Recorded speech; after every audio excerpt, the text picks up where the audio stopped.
पहिले नमस्कार करणार आहे.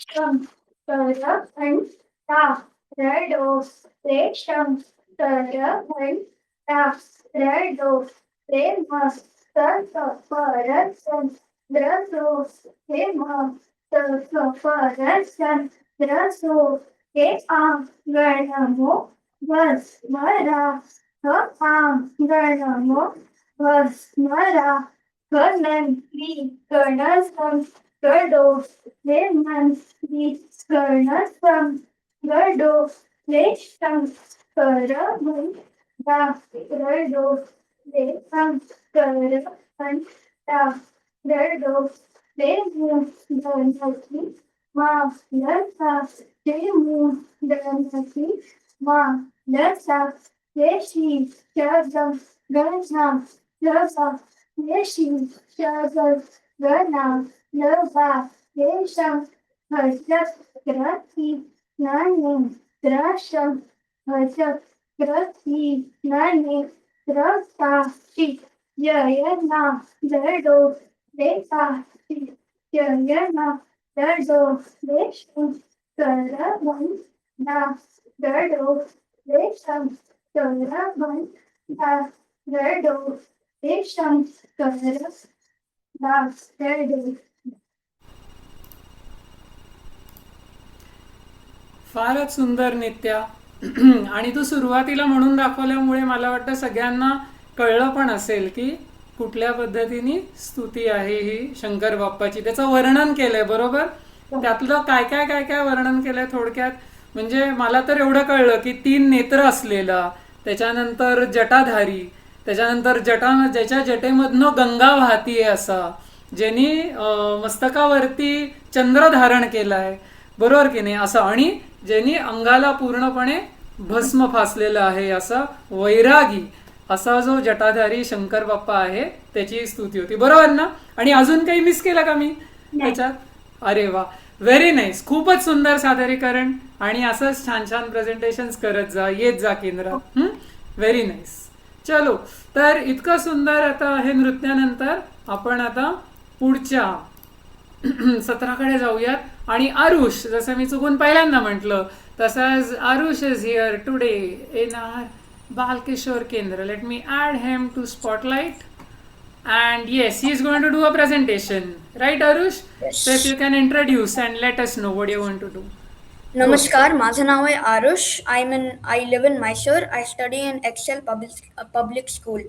Today I am going to talk about a very important person for Indian aerospace, Dr. Shubha Venkatesh Iyengar.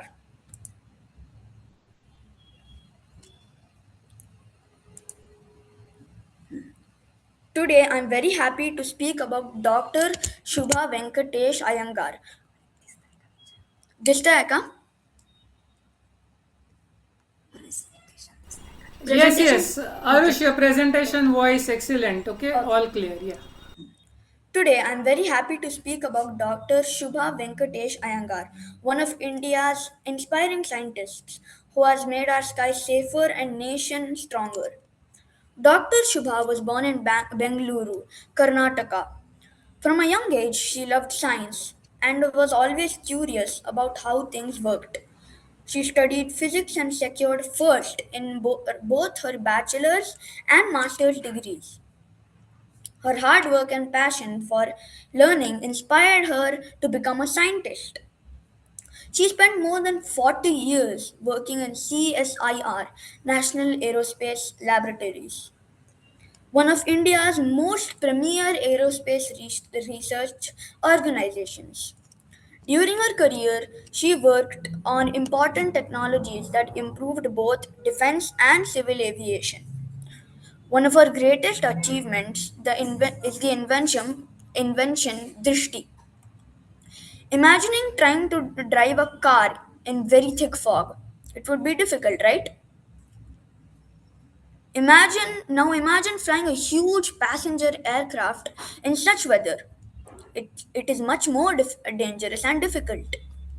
To solve this problem, Dr. Shubha developed Drishti, India's first ever indigenously designed runway visibility measuring system, or RVMS.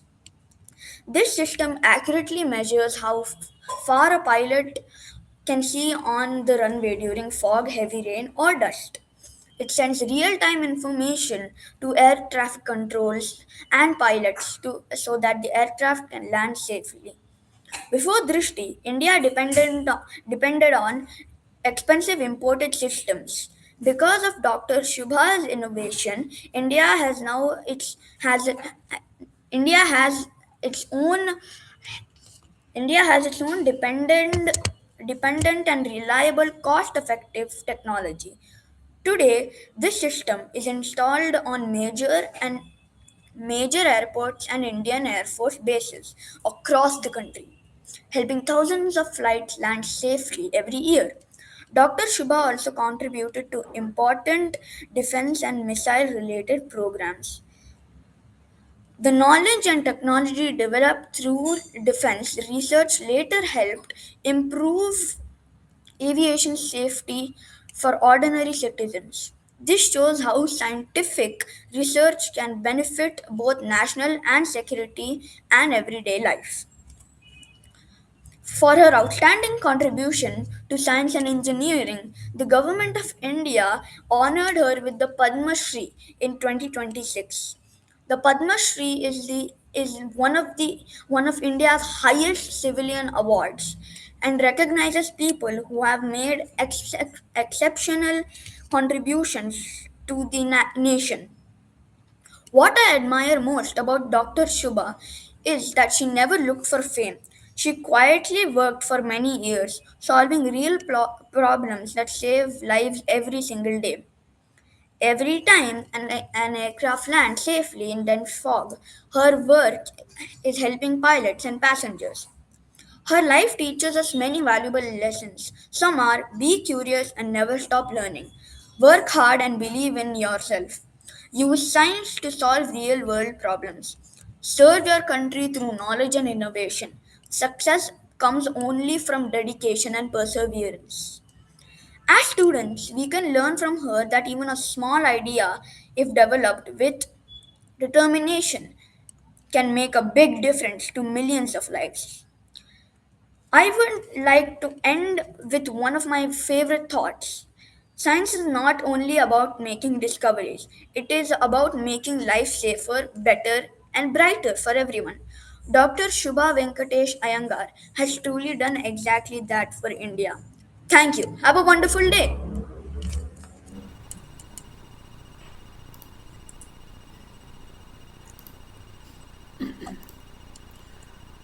Arush, simply brilliant.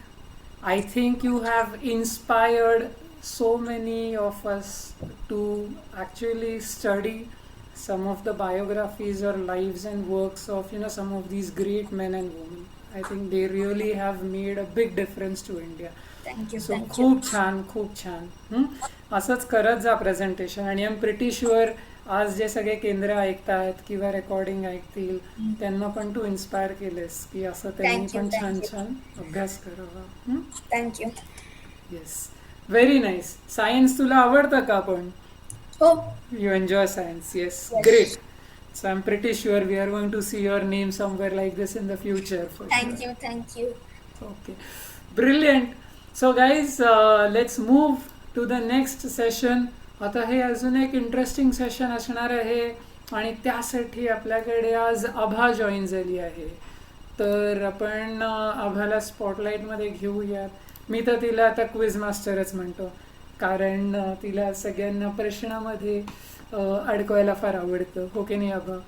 So तू आभा थोडंसं तुझं introduction देशील आणि काय घेणार आहेस ते सांग. मग आपण सर्वांना वल्लरी पण आली आहे, वैष्णवी पण आली आहे, आणि आपण सर्वांना guys just keep your video on.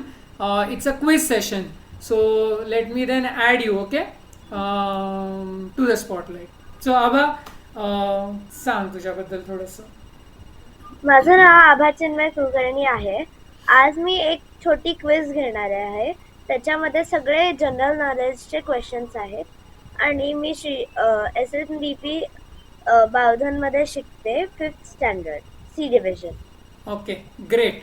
So आता आभा आपण सर्वांना करूयात ॲड ना. हो. Okay so let me add. Aarush I am adding you आणि, टू द स्पॉटलाइट. हां बोल बोल तू. आणि इथे ह्या क्विज मध्ये आज एक नवीन रूल काढलाय मी. तर त्याच्यामध्ये मी असे नेम रेटिंग्स केलेत. ओके त्याच्यामध्ये ज्याला कोणाला जे क्वेश्चन्सचे आन्सर्स येतील त्याला एक टिक येईल. आणि एंडिंग मध्ये ज्यांच्या कोणाच्या नेम मध्ये जास्ती टिक्स असतील they will be the winner of the game. Oh wow. So guys, gear up. And very important Abha, nobody should be asking their parents and Google and now what ChatGPT and Gemini and so many other AI products. तर okay तर अरे एक जण गायब झालं. Vallari video कुठे गेला तुझा? ओके आला आला. ऑल राईट चलो. सो माझ्याकडे जबाबदारी फार मोठी दिलेली आबानी बरं का क्विज शेअर करायची आणि मला हे माहिती नाही आहे काही पण मी उत्तर देणार नाही. Okay I am not going to तेच आन्सर. सांगणार होते मी. हां आता तू सारखे बघून उत्तर सांगशील. Yes yes yes. Aarush it's हो रे तुला if you have to you know you have a class yes you can get going. Okay I'll just attend the quiz and then leave. Yeah, absolutely. That would be great. Okay. Chalo guys. So let's get into the quiz quickly. I think I have the quiz presentation open. The presentation आणि आबानी तयार केला. So it's a brilliant presentation. Let me share that. त्याच्यात मस्त तुम्हाला असे पडदे बिडदे दिसणार आहे. दिसतंय का स्क्रीन सर्वांना? ओके. डायरेक्ट पडद्याकडे नको जाऊ. नाही नाही नाही पडद्याकडे जात नाही. अगं मी आता थोडंसं म्हणजे चालायचं की नाही. सो आता मला सगळी मुलं दिसतात बरं का इथे. सो गाईज रूल म्हणजे हात वरती करा बरं का. Okay so you can actually तिथे तुमच्या इथे आय डोंट नो यार खाली एक असतं ना खरं देर इज हां फ्लॅट. हँड आयकन आहे ना असं एक हात वरती रेज करायचं आयकन आहे ना काहीतरी. So everybody sees that right. प्रत्येकाला माहिती दिसतोय तो किंवा तुम्ही तुमचा ह्याच्यात हात रेस केला तरी चालेल. मी लक्ष ठेवेन. हां म्हणजे आपल्या क्विज मास्टरला तेवढं प्रेशर नाही राहणार. होईल चलो. सो जाऊ पुढे Aabha. Can I click? Okay all right go head. You read out the question. थांबा let her read it out.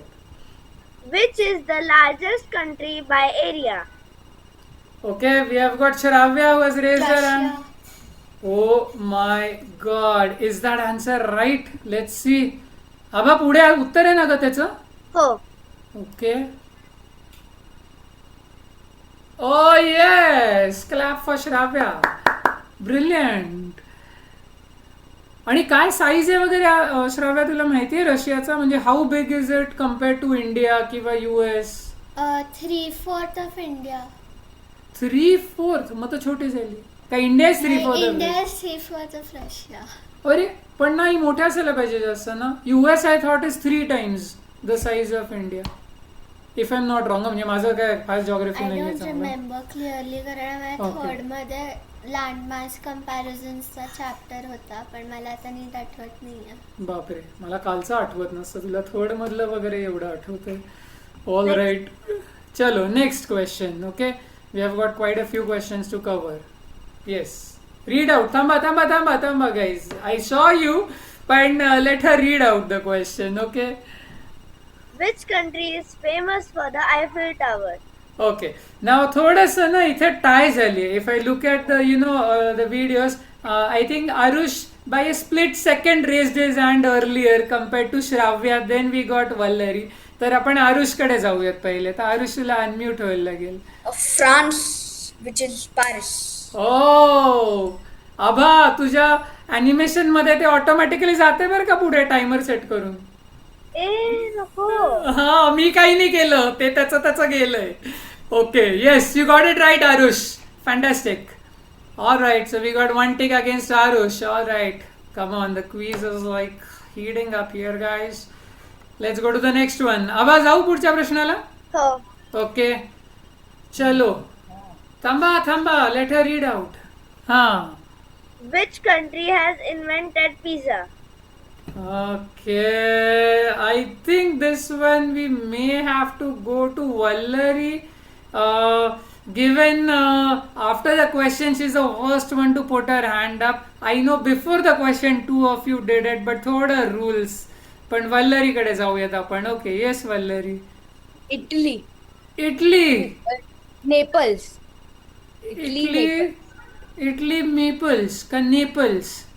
Naples. मला तर स्टेपल्स माहिती आहे. हे कुठनं आलंय कळत नाहीये मला. Okay Abha quiz master is that right. Yes. Okay super very well done. Answer आन्सरला जातो आता. आहे. इडली फॅन्टॅस्टिक यार. पिझ्झा खाताना इडलीची तर काय आठवण होत नाही मात्र डॉमिनोज जास्त आठवतं. चला पुढचा प्रश्न घेऊयात. हो. Okay let's go there. Okay read out. थांबा let the quiz master read out. Which desert is the largest in the world? Okay we got I Aarush? Think we got Aarush. या आरुष अनम्यूट व्हायला लागेल तुला. Sahara desert. Quiz master is that answer right. Okay cool फारच मस्त. कुठे आलं Sahara desert. Can somebody tell me.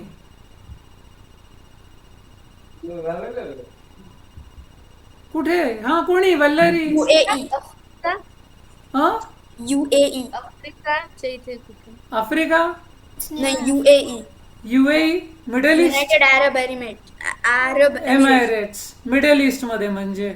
Okay quiz master काही त्याच्यावरती आम्हाला सांगू शकाल का थोडं. सहारा डेझर्ट कुठे आलंय.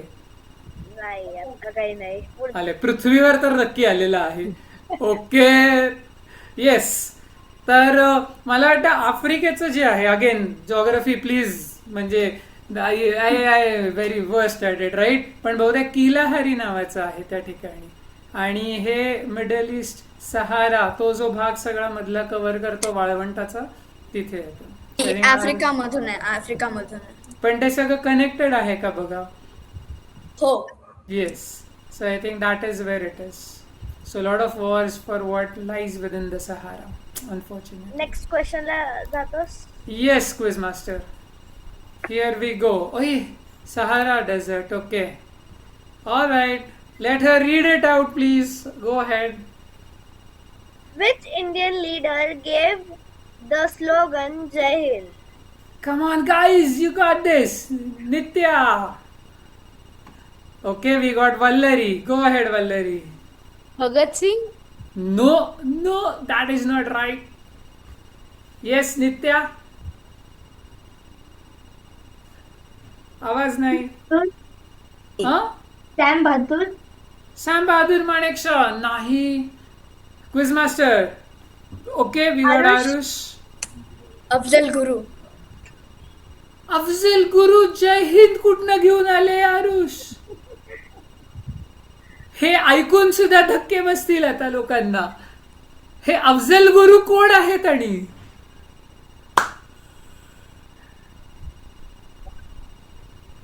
ओके अफजल गुरु नक्की नाही बरं का. त्यांचं त्या माणसाचा एक इतिहास वेगळाच आहे तो आपण नंतर बोलू कधीतरी. All right. So guys quiz master इतके टिकमार्क्स आणि क्रॉस करते ना. सांगा कोणी दिले. सगळ्यांनी चुकीचे दिली आहेत. सगळ्यांनी चुकीचं दिलं. ते बघ श्राव्य हात. ही हा, तर मध्ये श्राव्या? हा सुभाषचंद्र बोस. सुभाषचंद्र बोस. पण टिक द्यायचं का. पहिलं काहीतरी वेगळं उत्तर आलं होतं ना श्राव्याचं. आणि मला नाही थोडं वाटतंय की तिने व्हिडिओ ऑफ केला होता आणि तिच्या पेरेंट्सला विचारून आली आहे ती. श्राव्या खरं सा. नाही आम्हाला बाहेर जायचं म्हणून बाबा विचारत होते कुठे. हो असं झालंय. बर. So the answer is guys the great. Okay one and only Subhashchandra Bose म्हणजेच नेताजी. हे नाव विसरायचं नाही आणि यांचा अभ्यास करायचा. हे ट्रिमेंडस पर्सनॅलिटी आहे, ज्यांच्यामुळे आपल्याला आज आपण स्वातंत्र्य फ्री इंडियामध्ये राहू शकतो. Next question, quiz master, you got to read it out. Which state is known as the land of five rivers? Land of five rivers. Oh my God, we got Shravya. Vallari as the first hand, Shravya as the Shravya, second. Punjab. Is Punjab right? I think I'm going to also ask Nitya to unmute. Nitya, Punjab आहे का उत्तर तुझं पण? Okay. Yes. हो, नित्या आणि वल्लरीने पंजाब उत्तर दिलं. श्राव्या, तुझं काय होतं? मला पंचगणी आठवते पण ते कुठे आहे माहिती नाही. पाचगणीच आठवलं. होय, ओके ओके, हरकत नाहीये. Aarush, you are also agreeing with Punjab? Yes. Okay, so let's go with what audience is. And Quizmaster, the answer is right. Great. So let's give this one tick to Vallari. Okay. जाऊ का पुढच्या प्रश्नाला? हो हो बरोबर. Quizmaster, पुढे जाऊ का? ओके, हो म्हटलेले आहेत Quizmaster. मोठा प्रश्न आहे हा. आता तुम्हालाच वाचायला लागेल. नाही वाचते. हा. How often the Olympic Games are held, and how many rings are there in the Olympic symbol? Okay, I think we have to go with Shravya as the first one there.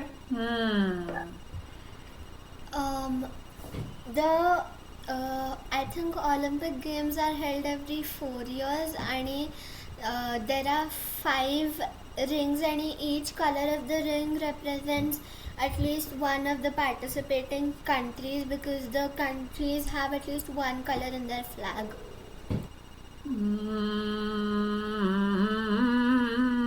I almost there but not there. Okay, Vallari, can you add on to that? हा, बोला. काय म्हणतात ते 6 years and after 6 years हा, आणि and 5 rings. and 5 rings. 5 Okay. rings. Okay, yes. Aarush आणि नित्या दोघे unmute करा. आरुष पहिले सांग. There are actually 7 rings. 7 rings. 4 on the top, 3 on the bottom. Okay, I guess he is got that one. आणि नित्या, तुझं काय म्हणणं होतं? ते प्रत्येक 4 वर्षी खेळलं जातं आणि 5 रिंग्स असतात. 5 रिंग्स असतात. बापरे, क्विज मास्टर, मी तर पूर्ण कन्फ्युज्ड आहे आता. तुम्ही उत्तर द्यावे. You can answer दाखव. आन्सरच दाखवू का? ठीक आहे, चलो let's go there. Okay, 3 on the top and 2 on the bottom and it is every 4 years. आणि जे ते कसले रंग आहेत माहिती आहेत का? हो, आता अर्धी टिकच येणार ना. अर्धी टिक, पूर्ण टिक नाही ना. आणि त्याच्यामधले जे रिंग्स आहेत त्याचे कलर्स कसले आहेत? ते 5 colours, 5 रिंग्सचे. I think red, yellow, black. नाही, रंग तर ठीक आहे श्राव्या, म्हणजे रंग तर आय इवन डोंट म्हणजे एवढे रिकॉल पण होत नाहीत. पण काय रिप्रेझेंट करतात ते 5 रिंग्स? ते रिंग्स जो प्रत्येक कलर असतो तर जी पण कंट्रीज पार्टिसिपेट करतायत तो कलर नाही, ते उत्तर बरोबर नाहीये. क्विज मास्टर, तुम्हाला देता येईल का काही माहिती याच्यावरती? बरं, एक काम करा, शोधा आणि ग्रुपवरती पिंग करा. हा, नित्या. आणि रेड, येलो, ग्रीन, ब्लॅक. ते तर कलर कुठले झाले, पण ते काय रिप्रेझेंट करतात ते सांगा. आरुष. ते नाही, नो. हा, काय श्राव्या, का कुठलं फिरून फिरून काही उत्तर देऊ नको. the unity of all the nations. All the unity nations. Of athlete. काय काय? Unity of athlete. Unity of athletes. Unity represent करतात, कॉन्टिनेंट्स रिप्रेझेंट करतात, असं त्याचं रिप्रेझेंटेशन आहे. ओके, सो एनिवेज लेट्स हां बोला क्विज मास्टर. आतापर्यंत श्राव्याने लीड केलंय. हो ना. आता तू मायनस केलंस का चुकीची एवढी उत्तरं दिल्याबद्दल? नाही. नाही गेलं, वाचली आहेस रावल्या. Okay, let's move ahead. Who was the first president of India? Come on guys, simple. Yes, Nitya has raised her hand. Nehru. अरे नाही. अरे या. अरे काय केलं हे. पहिल्या भारतातल्या रस्त्याचं नाव नाही विचारलं आपल्याला, पण तेही तर चुकलं असतं. ते गांधीजींचं आलं असतं. हा Vallari. Lal Bahadur Shastri. Quiz master, first president of India. Is that right? Oh no no no. सांगू का? हा श्राव्या. श्राव्या. राजेंद्र प्रसाद. ओ सॉरी, बरोबर आहे.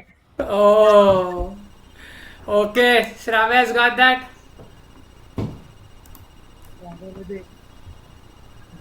किती राहिले अजून quiz master? Last two, last one. हा एक सेकंड मागे करतोस. होय ग, मागे जाऊ. एकच second. Previous 8. 2 more, right? 9 and 10. 2 to go. 4 to go. 4 to go. Okay guys, let's speed up. चलो. कारण तेजश्री मावशी पण थांबली आहे आज. ओके, आणि लवकर आली आहे आज ती केंद्रात. So let's speed up. Alright, where are we? हे झालं. Next one. Come on. होई, कसं मस्त केलं ते. हां. What is the hardest natural substance found on Earth? All right. आयन. घालवलेलं आहे. Aarush. Do I have to say substance or mineral? Substance. Bedrock. Bedrock. No no no no no no. Nitya. Diamond. Oh she got this. बरोबर आहे, diamond. हे bedrock Aarush कुठनं आलं होतं? Bedrock कुठनं उत्तर आलं म्हटलं? Minecraft. ओके. All right guys, quiz master बरोबर आहे ना डायमंड? ओके, वेल डन यार नित्या. चलो next one guys, come on. Which gas is the most abundant in the Earth's atmosphere? Okay, I think Arush? Arush is the first one. Nitrogen. Correct. Oh yo. Shravya, जास्त nitrogen inhale नसतो करायचा बरं का. Nitrogen tyres मध्ये बसतात. सध्या त्याच्या आधी ऑक्सिजनच भरायचे, म्हणजे ऑक्सिजन नाही भरायचे, हवा भरायचे, इन्क्लुडिंग नायट्रोजन ऑक्सिजन सगळं. Yes. Okay, I think we are. ओय, we got 11. Brilliant. Go head.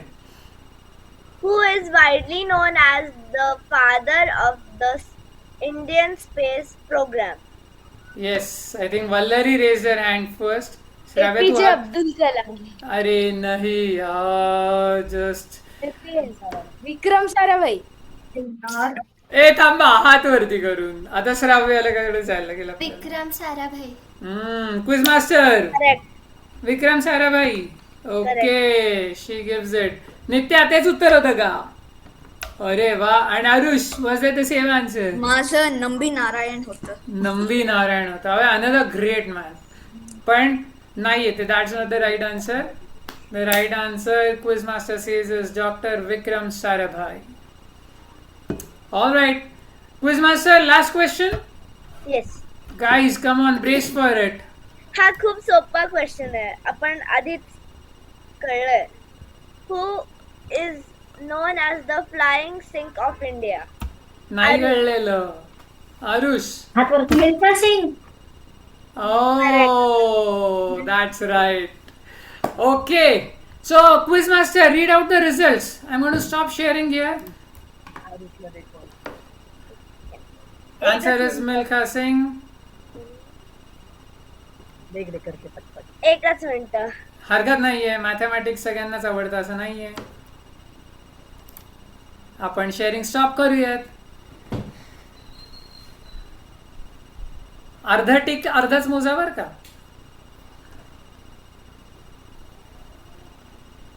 Mute वरती गेली आभा.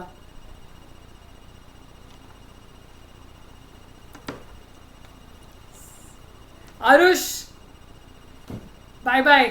C you next time. Yes. Aarush is the winner actually. अरे, 6व्यामध्ये टाय झालंय. Oh my God. Well done guys. मस्त. Tie आहे का? हो, टाय झालंय. लास्ट क्वेश्चन करू का डिसाइड करायला? हा, नित्य आणि हे तू एक केलंयस ग. No worries. आय थिंक आपल्याला आता guys we have to get into the last presentation मामा फॉर टुडे. आता ना मला पण जायला लागेल. हो, हरकत नाहीये. Okay. Okay bye. So yes, so let me go to Vallari आणि तिथे बाकी मी स्पॉटलाइट मधनं काढतो. सो आपण आता लास्ट सत्राकडे जाऊया. तसच्या थांबा. अरे, व्हिडिओ गेला वल्लरी आणि तेजश्री मावशी तुमचा. येस, आलेला आहे. ओके. प्रेझेंटेशन ऑन कर. हो, एकच मिनिट. हा, हरिओम. आज आपण एक गोष्ट बघणार आहोत, पण त्याआधी आपण जस्ट आठवून बघूया की मागच्या आठवड्यात एक खूप इम्पॉर्टंट इव्हेंट झाला आभा. तर तू सांगू शकशील का की 21 जूनला आपण काय साजरं केलं? Yoga day. Very good. Yoga day असं त्याला शॉर्ट फॉर्म मध्ये आपण शाळेमध्ये म्हणतो, ज्याला आंतरराष्ट्रीय योग दिवस किंवा आपण त्याला international yoga international day. Yoga day असं म्हणतो. म्हणजे ऑल ओव्हर इंडिया असं नाही तर ऑल ओव्हर वर्ल्ड तो साजरा केला जातो. तसंच अजून एक जिओग्राफिकली त्या दिवसाचा खूप इम्पॉर्टन्स आहे की तो लॉंगेस्ट डे पूर्ण याच्यामधला इयर मधला 21 जून, म्हणजे ज्याच्यामध्ये सूर्योदयापासून सूर्यास्तापर्यंत सगळ्यात जास्तीत जास्त वेळ 21 जूनला पूर्ण वर्षामध्ये असतो. म्हणजे सगळ्यात जास्तीत जास्त आपल्याला काम करायला त्या दिवशी मिळतं. हा पण एक त्याचा इम्पॉर्टन्स आहे.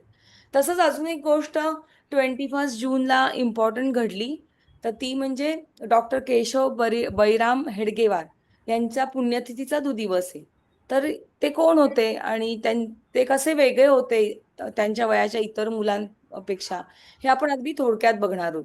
त्यांनी मोठं झाल्यानंतर काय केली, तर त्या RSS संस्थेची स्थापना वगैरे हा खूप मोठा विषय आहे. तो सगळा काही आज कव्हर नाही होणार, पण आपण त्यांच्या बालपणीच्या 1-2 गोष्टी बघूया.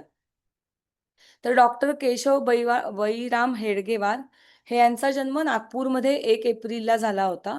तो गुढीपाडव्याचा दिवस होता आणि 1889 रोजी, म्हणजे मी पण जन्मले त्याच्या 99 वर्ष आधी ते जन्मले होते. तर तरी देखील आपण आज त्यांची आठवण करतो आहोत किंवा आज त्यांनी स्थापन केलेली संस्था आजही तितक्याच जोमाने पूर्ण देशापरदेशामध्ये कार्य करते आहे. याचा अर्थ ती व्यक्ती काहीतरी विशेष होती. तर ते काय होते, तर ते आपण थोडंसं पाहण्याचा प्रयत्न करूयात. तर त्यांच्या आईचं नाव रेवतीबाई असं होतं आणि वडिलांचं नाव बैराम असं होतं. तसंच त्यांना 2 भाऊ पण होते आणि त्यातला एक भाऊ जो होता, तर तो कुस्ती, युद्ध वगैरे असं खेळायचा आणि अतिशय व्यायाम करून त्याने एक शरीर कमावलेलं होतं. त्या सगळ्याचा पण एक संस्कार ते छोटे जरी असले तरी त्यांच्यावर लहानपणापासून झालेला होता. आणि ह्या केशवची एक लहानपणीची गोष्ट अशी, की जेव्हा तो अवघ्या 8 वर्षाचा होता, तर त्यावेळेला त्याने बघितलं, की रस्त्याने जाताना इंग्रज सैनिक हे असे मिठाईचे छोटे पुडे वाटत होते आणि लोकं ते मिठाईचे पुडे घेऊन खात होती. तर त्याने विचारलं, की कशासाठी ही मिठाई वाटली जात आहे? तर त्याने सांगितलं, की जी व्हिक्टोरिया राणी होती, तर तिला जे साम्राज्य तिचं जे प्राप्त झालं, तर त्याचा जो शपथविधीचा जो दिवस असतो, तर त्याला 60 वर्ष कंप्लीट झाली. तर त्याच्या सेलिब्रेशनसाठी ती मिठाई होती. तर ते ऐकल्याच्या नंतर त्यांनी झटकन ती मिठाई भिरकवून दिली आणि म्हणाले, "मला नाही मिठाई खायची." कारण व्हिक्टोरिया राणीला आम्ही आमची राणी समजतच नाही. आणि हे जेव्हा ते बोलले, तेव्हा ते अवघ्या 8 वर्षाचे होते. मग आपण इमॅजिन करूया की आपण 8 वर्षाचे असताना काय करायचो, की आधी पाहुणे आले की त्यांच्या हातात त्यांनी आपल्यासाठी काय आणलंय हे आपल्या लक्ष असायचं, की काय खाऊ आणलाय त्यांनी आपल्यासाठी आणि मग तो आपण खाऊन टाकायचो. पण त्यावेळेला इतकं जागरूक, की कोण आपलं आहे, कोण आपलं नाहीये, आपण कोणत्या काळामध्ये राहतोय. तर अशा प्रकारे त्या पारतंत्र्याचा एक मोठा संस्कार त्यांच्यावर होता, की हे नसलं पाहिजे आपल्यासमोर. तसंच मग ते जेव्हा मोठे झाले तेव्हा एकदा एक जो राजा हेनरी फोर्ट जो म्हणजे ब्रिटिश रूलमधलाच होता. तर तर त्याला जे राजेपद मिळालं, तर त्याच्या त्याच्या अगेन सेलिब्रेशनसाठी एका मोठ्या ग्राउंडवर नागपुरामध्ये आतिषबाजी फटाक्यांची होणार होती आणि फटाके कुठच्या लहान मुलाला आवडत नाहीत. तर सगळी लहान मुलं फटाके बघण्यासाठी जात होती. त्यावेळी ह्याला मित्राने विचारले, की "तू नाही का येणार?" तर तो म्हणाला, "माझा काय संबंध? ते तिथे ब्रिटिशांच्या ह्याच्यामध्ये रूल करतायत. अनाकारण ते आमच्यावरही रूल करतायत, तर मी नाही असल्या सेलिब्रेशनला येणार." तर म्हणजे पहिल्यापासून एकदम आपण म्हणतो ना, गोल क्लिअर असावं, तशी त्यांची वागणूक सुरुवातीपासूनच दिसून येते. आता तिसरा एक छोटासा प्रसंग असा आहे, की जो एकदम आपल्याला असा चकित करतो. कारण म्हणजे आपण गोष्टी खूप ऐकतो, पण आपण प्रत्यक्ष असं काही ट्राय केलेलं नसतं. तर असंच नागपुरामध्ये एका ठिकाणी जो ब्रिटिशांचा झेंडा आहे, तर तो असा खूप मानाने लावला जायचा आणि ते पाहिल्यानंतर त्याच्या अंगाचा तिळपापड व्हायचा, की इथं खरं तर भगवा ध्वज हवा. तर ब्रिटिशांचा झेंडा इथं का लावला जात आहे? तर त्याचा राग येऊन ह्याच्यासाठी काहीतरी केलं पाहिजे असं त्याला वाटत होतं. तर त्याचे जे शाळेतले सर होते, तर ते त्यांना शिवाजी महाराजांच्या गोष्टी सांगायचे. तर ते ऐकून त्याला असं वाटलं, की प्रत्यक्ष तर आपण डायरेक्ट जाऊन तो ध्वज काढू शकत नाही ब्रिटिशांचा. तर आपण इनडायरेक्टली काहीतरी प्रयत्न करूया आणि शिवाजी महाराजांकडूनच आपण गनिमी कावा वगैरे हे सगळं ऐकलेलं आहे. तर त्याने चक्क एका दुसऱ्या त्या गुरुजींच्या घराजवळच्या पासून एक प्रत्यक्ष कुदळ फावडं घेऊन भुयार खणायला सुरुवात केली, की हे भुयार हळू तिथपर्यंत पोहोचेल आणि हळूच रातोरात आपण तो झेंडा काढून टाकू. आता मग ती गोष्ट नंतर त्याच्या शिक्षकाला समजली आणि मग त्यांनी त्या सगळ्या त्याचे जे साथीदार होते त्यांना आणि ह्याला पण थोपवली, की तुम्ही आत्ता काही असं करू नका. कारण असं पण झालं असतं, की तो प्रयत्न अर्धवट राहिला असता आणि उगाचच ही लहान मुलं पकडली गेली असती. पण म्हणजे अ, तो जो अर्धवट राहिलेला प्रयत्न होता, तोच पुढे त्यांच्या अनेक ज्या पुढे त्यांनी योजना केल्या, त्याचा एक प्रकारचा त्याच्यासाठीचा वन्ही म्हणा किंवा त्याच्यासाठीचा अग्नी म्हणा, त्यातून त्यांना मिळाला, की कुठचाही अन्याय अशा प्रकारे सहन करायचा नाही. त्याच काळात ब्रिटिश सरकारने वंदे मातरम हे जे आता आपण आत्ता बघतो, की वंदे मातरम या गीताला 150 वर्ष कंप्लीट झाली. तर खरं तर वंदे मातरम हा आपल्यासाठी जसा एक म्हणजे ओम रामकृष्ण हरी हा जसा एक नाममंत्र आहे, तसा देशभक्तांसाठी वंदे मातरम हा एक नाममंत्रच होता, की ज्याच्यामधनं देशसेवेची प्रेरणा मिळायची. तर त्याच्यावरच ब्रिटिश सरकारने बंदी आणली, की कुणीही वंदे मातरमचा जाहीर उच्चार करायचा नाही, त्याचं कुठेही पोस्टर लावायचं नाही, असं सगळं त्यांनी सुरू केलं. तर ते सुरू केलेलं असताना ते ज्या शाळेमध्ये शिकत होते, तर त्या शाळेमध्ये त्यांच्याबरोबर अजून 2,000 इतर विद्यार्थी शिकत होते. तर त्या सगळ्यांचं त्यांनी थोडंसं त्यांना समजावलं, की हे कसं चुकीचं आहे आणि प्रत्यक्षात जेव्हा एक ब्रिटिश इन्स्पेक्टर त्यांची शाळेची म्हणजे इन्स्पेक्शन करण्यासाठी आला, तर त्यावेळेला प्रत्येक वर्गात जेव्हा तो जाईल, तेव्हा त्या वर्गामध्ये 2-3 तरी जे असे खूप शूर विद्यार्थी होते, ते उभं राहायचे आणि मुद्दामून वंदे मातरम असं म्हणून दाखवायचे. तर अशा प्रकारे एक वेगळ्याच प्रकारचं क्रांतिकारी असं हे व्यक्तिमत्व होतं. म्हणजे पुढे त्यांनी खूप संयमाने ही संस्था उभी केली आणि राष्ट्रीय स्वयंसेवक संघ असं त्याचं नाव आहे, ज्याला आपण आर-एस-एस असं म्हणतो. तर आणि त्याचं खूप संयमितरित्या आजही वर काम सुरू आहे. तर पण मुळात ह्या व्यक्तीची जी धाटणी होती स्वभावाची, ही अशी एकदम म्हणजे एखाद्या क्रांतिकारकासारखीच होती. आता आपण त्यांचं शेवटचं एकच त्यांच्या बघूयात, की पुढे त्यांनी आयुष्यामध्ये काय केलं. म्हणजे आपण असं कधी-कधी बघतो, की खूप शूर होऊन असे नारे काढणं, मोर्चाबाजी करणं हे खूप सोपं असतं. पण तसंच स्वतःचं वैयक्तिक आयुष्य उभारणं कठीण असतं. तर तसं मात्र झालं नाही. ते अतिशय अभ्यासामध्ये हुशार होते आणि मॅट्रिकला देखील त्यांनी फर्स्ट क्लास मिळवला. आणि पुढे डॉक्टरकीला म्हणजे एम-बी-बी-एससाठी त्यांनी ते कलकत्त्याला शिकण्यासाठी गेले. त्या काळामध्ये कलकत्त्याला क्रांतिकारकांची काशी असं म्हटलं जायचं आणि तेच त्यांचं कलकत्त्याला मुद्दामून डॉक्टरकीचं शिक्षण घ्यायचं कारण होतं. त्यानुसार ते तिकडे गेले आणि एनाटॉमी वगैरे सगळ्या विषयामध्ये त्यांनी विशेष प्रावीण्य मिळवलं आणि ते खरे डॉक्टर बनले. म्हणजे नंतर काही लोकांना डॉक्टर पदवी मिळते, तर तसं नाही. तर ते प्रत्यक्षच एक डॉक्टर होते. तर अशा प्रकारे आपल्याला पाहता येतं, की अकॅडमिक एक्सलन्स पण त्यांनी त्यांच्या आयुष्यामध्ये दाखवला. पण तो दाखवत असताना त्यांना ही जी देशप्रेमाची जाज्वल्य त्यांच्यामध्ये जी भूमिका होती, तर ती सोडावी लागली नाही आणि पुढे तीच भूमिका प्रबळ झाली आणि त्यातून आर-एस-एस सारखी एक मोठी संस्था उभारली गेली. तर अशा ह्या केशव बळीराम हेडगेवारांना आपण वंदन करूयात. त्यांच्यावरचं एक हे पोस्टाचं तिकीट आपल्याला या चित्रामध्ये पाहता येऊ शकतं. ₹3 एक तिकीट भारत सरकारने नंतर 1999 साली म्हणजे खरं तर तुम्ही बघितलत तर 101 वर्ष जेव्हा त्यांना झाली जन्मून, तेव्हा त्यांनी आणि 1940 साली ते गेले. म्हणजे जवळ आपण म्हणतो ना मरणोत्तर 50 वर्षानंतर हे तिकीट काढलं गेलेलं आहे. तर त्यांचं एक वाक्य आहे, त्याने आपण आजच्या स्वाध्यायाचा शेवट करूयात. माझ्या वैयक्तिक सुखापेक्षा किंवा कुटुंबाच्या सुखापेक्षा हिंदू राष्ट्राचे हित हेच माझे सर्वस्व आहे. हिंदू समाजावरील प्रत्येक संकट हा माझा स्वतःचा अपमान आहे. असं त्यांच्या म्हणजे त्यांची जी भाषणं आहेत, त्यातलं एक कोट आपल्याला पाहता येईल आणि तसंच त्यांनी हिंदू संघटनेसाठी त्यांचं पूर्ण आयुष्य वेचलं. त्यासंबंधीची माहिती आपण पुन्हा एकदा कधीतरी बघू. हरी ओम.